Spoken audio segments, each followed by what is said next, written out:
Hey guys, Jason here with ACS. Got another quick tip for you.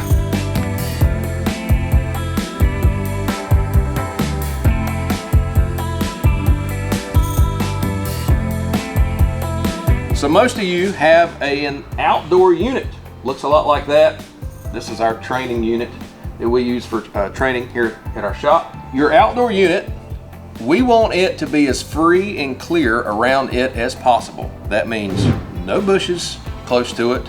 That means no decks or anything over the top of it. We don't want to blow grass into the side of it when we're mowing our grass, because there is coils inside there. Kind of looks like a radiator. The air that you feel coming out of the top is sucking it from the sides. It needs that airflow to condense that refrigerant back in there to cool it back down before it sends it back inside to your air handler. It's cold, and that's how we make air conditioning. So if we've got a bunch of dirt, debris, grass, all that stuff growing up around our unit, or it sucked it up inside of there, that restricts that airflow, and it majorly causes problems. It cuts down on the efficiency, the performance, all that stuff, which is why we suggest having somebody come out once or twice a year to do a maintenance. That includes cleaning those coils outside. If you've got bushes, trees, vines, any of that stuff that's growing right around that thing, any of that is cutting down on that amount of airflow that can move through that. We don't want decks over the top of it, any of that good stuff.